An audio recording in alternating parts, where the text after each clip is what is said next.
Chers collègues, chers futurs résidents, bonsoir et bienvenue à cette troisième vidéo intitulée Animi par Carence en fer. Et dans cette vidéo, nous allons aborder les diagnostics étiologiques ainsi que le traitement de cette carence en fer. Et au début, je citerai la cause la plus fréquente de la carence en fer, c'est-à-dire les saignements. Je rappelle que chez les adultes des pays développés, dans 90% des cas, la carence en fer est due à un excès de perte par saignement chronique. C'est-à-dire qu'il s'agit de 9 cas sur 10, ce qui est énorme. Et je rappelle aussi que ce sont des hémorragies peu abondantes, mais qui se répètent dans le temps. Donc il serait absurde d'aborder toutes les causes de saignement ici. C'est pour cela on va seulement citer les causes de saignement chroniques les plus fréquents. Mais rappelez-vous, toute hémorragie peu abondante mais répétée peut être une cause d'une carence en fer. Et parmi les causes les plus fréquentes, ce sont des causes gynécologiques. Et dans ce cas de figure, l'interrogatoire est très important. À la recherche de ménorragie, de métrorragie, il faut demander la fréquence des règles, leur abondance, faire un examen gynécologique et demander une éventuelle échographie pelvienne à la recherche d'une cause organique. Et par ordre de fréquence, je citerai les fibromes, les déséquilibres hormonaux, tels que les insuffisances lutéales, les endométrioses, les stérilés, tout cancer du col ou cancer utérin qui saigne. La deuxième cause, c'est la cause digestive, qui est la cause la plus fréquente chez l'homme. Et pour établir le diagnostic d'un saignement digestif, une fibroscopie haute, plus ou moins des biopsies sont nécessaires pour poser le diagnostic positif. Mais j'insiste aussi sur l'interrogatoire avant de faire une fibroscopie, à la recherche de douleurs épigastriques, d'antécédents personnels, de maladies hémorroïdaires, de cirrhose. Tout un interrogatoire bien conduit permet dans la majorité des cas de cerner le problème. Et je citerai par ordre de fréquence les hémorroïdes. Les hémorroïdes peuvent ne pas saigner de façon abondante, mais être des saignements distillants et répétés de très faible abondance, non perçus par le patient. Les gastrites médicamenteuses après prise d'aspirine ou d'autres anti-inflammatoires non stéroïdiens, les hernies hiatales qui saignent, les ulcères gastro-duodénales peuvent saigner aussi, les cancers de l'estomac, du grêle, du côlon, toutes causes de saignement, les varices œsophagiennes, et les diverticules de Michael. Mais il n'y a pas que les saignements gynécologiques et digestifs, il existe d'autres causes de saignement, à savoir les épistaxis chroniques, la maladie de Rondu-Osler, les maladies de Willebrand, des prises de sang répétées,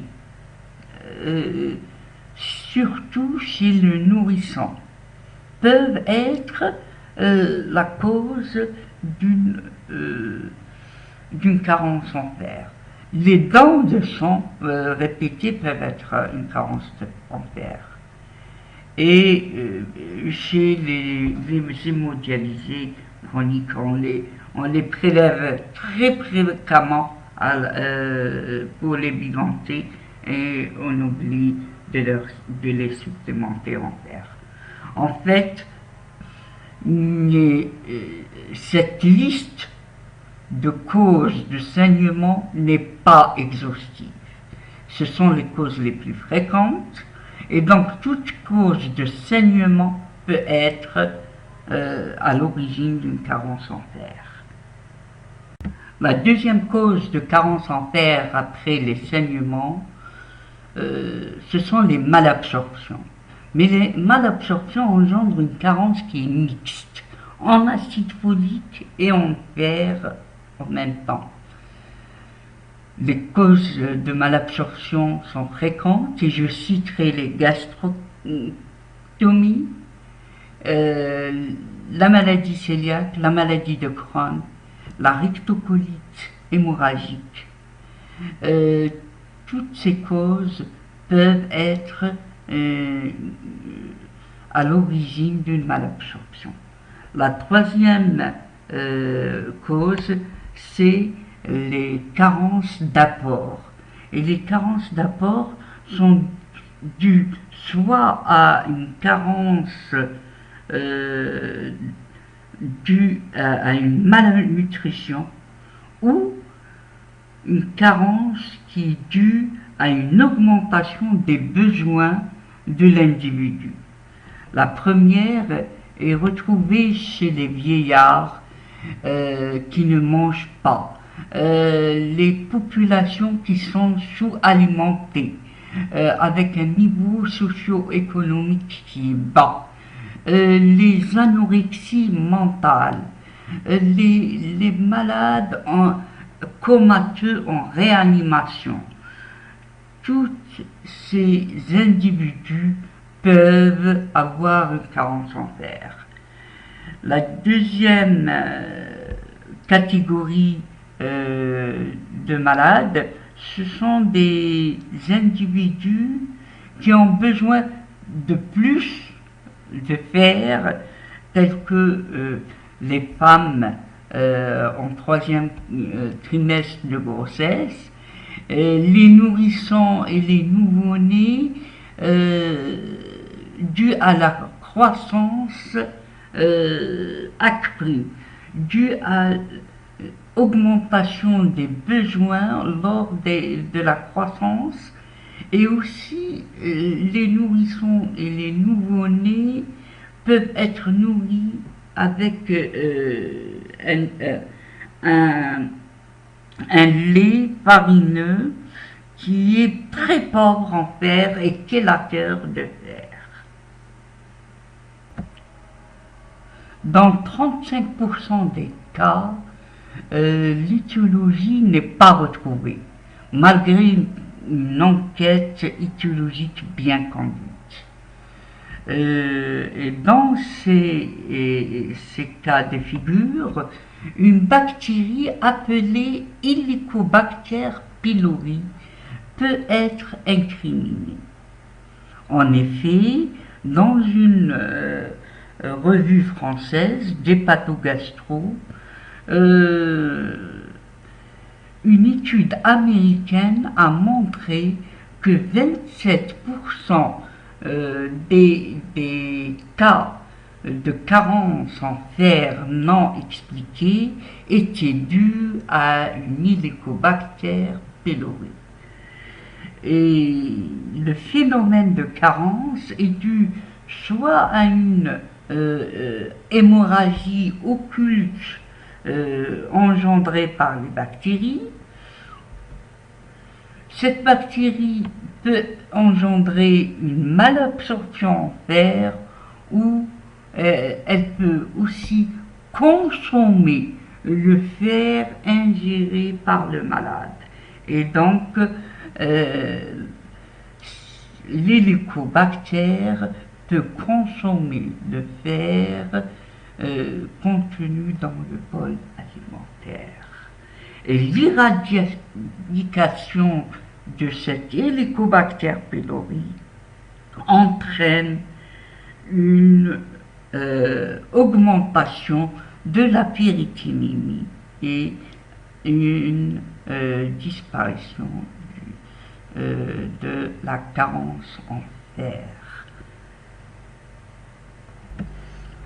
Enfin, on est arrivé au chapitre traitement. Et ce traitement, il est premièrement étiologique, car il faut traiter la cause de cette carence en fer. Deuxièmement, il est symptomatique.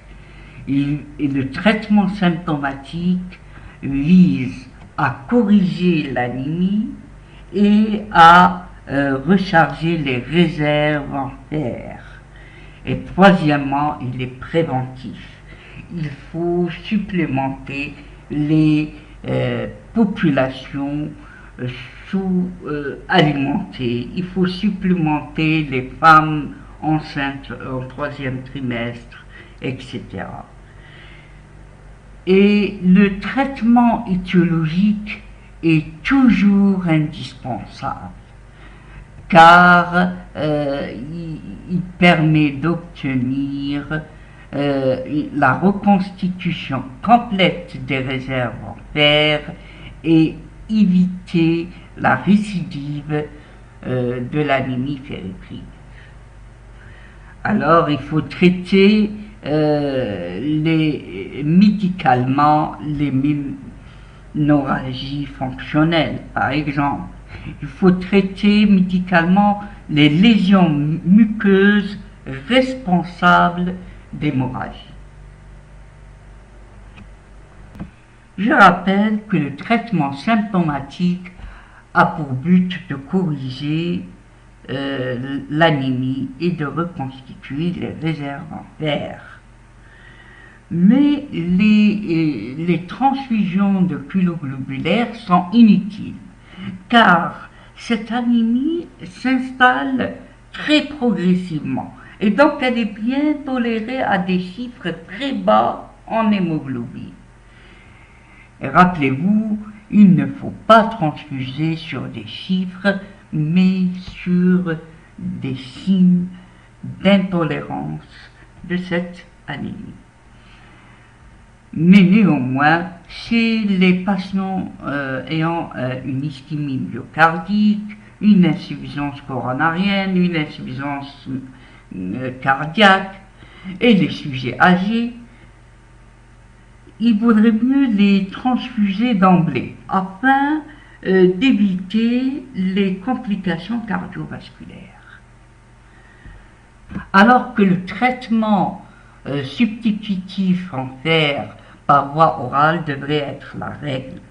Je ne vais pas vous citer toutes les préparations en fer commercialisées, mais je vous mets ce tableau qui a été publié dans la revue médicale suisse en 2009 et qui résume les principales préparations de fer oral utilisées en thérapeutique. Je dirais seulement que le fer trivalent est moins absorbé, mais avec moins d'effets secondaires, alors que le fer ferreux trivalent est beaucoup plus absorbé, mais avec beaucoup plus d'effets secondaires. Si on prend par exemple le fumarate ferreux, qui est le fumataire, le nom commercial fumataire, est une molécule très utilisée en pratique courante.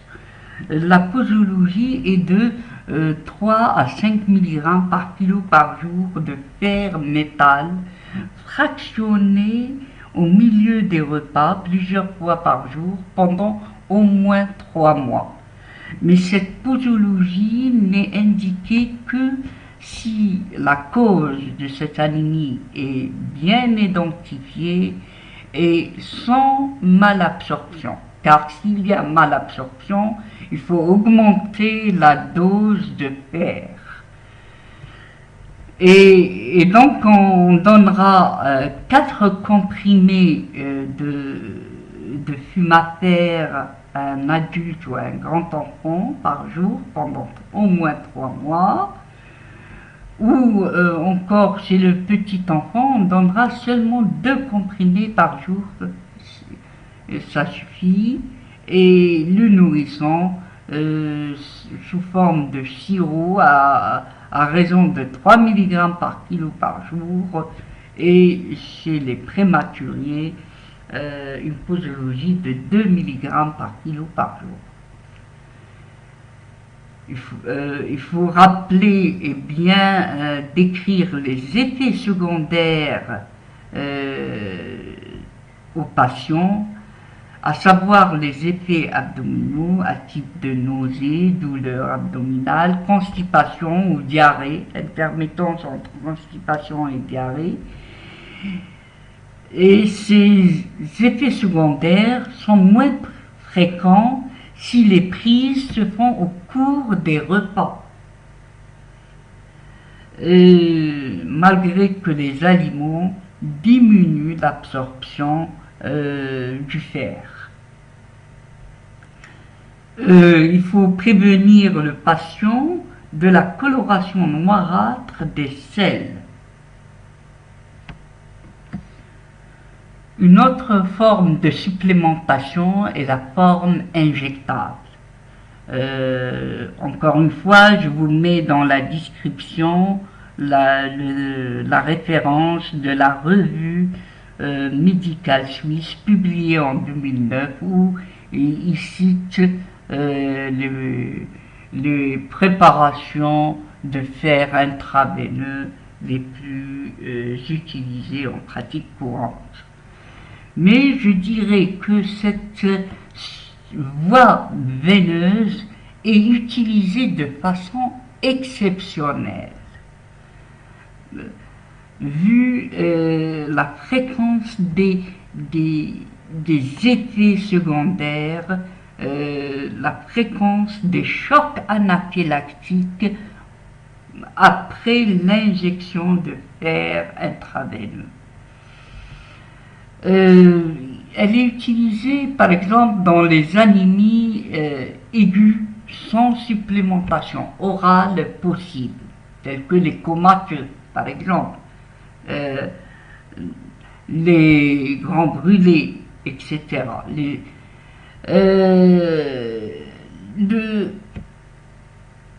Plus fréquemment en post-opératoire immédiat, elle est utilisée. Mais il existe d'autres contextes, tels que les malabsorptions sévères dont le traitement oral n'a pas donné de résultat. Les troubles psychiatriques importants, les cas de grande intolérance de fer par voie orale. Il faut savoir pour chaque présentation injectable, il existe une règle de perfusion. Et cette règle est à viser de calculer la quantité totale de fer à remplacer, à injecter, et qui est égal au poids du malade en kilogrammes fois 2,4 fois l'hémoglobine cible moins l'hémoglobine actuelle du patient. Après le traitement en fer injectable du fer, on passe à la surveillance du traitement. Et on l'a déjà décrit, l'évolution sous traitement est marquée par une crise réticulocytaire, c'est-à-dire une augmentation brutale du taux de réticulocytes au bout d'1 à 2 semaines de traitement.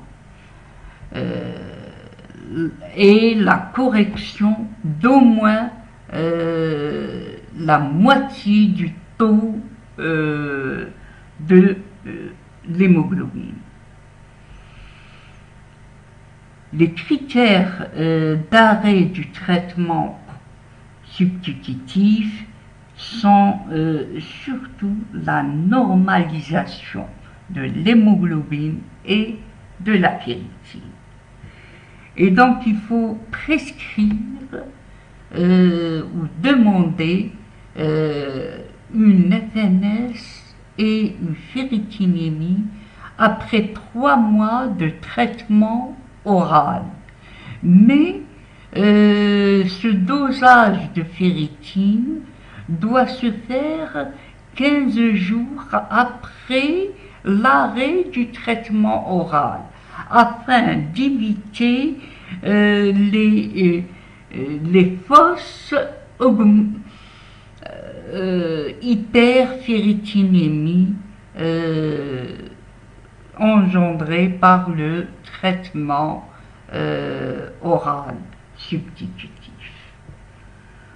En cas d'un traitement par voie intraveineuse, la ferritine doit être contrôlée au plus tôt 8 à 12 semaines après la dernière injection.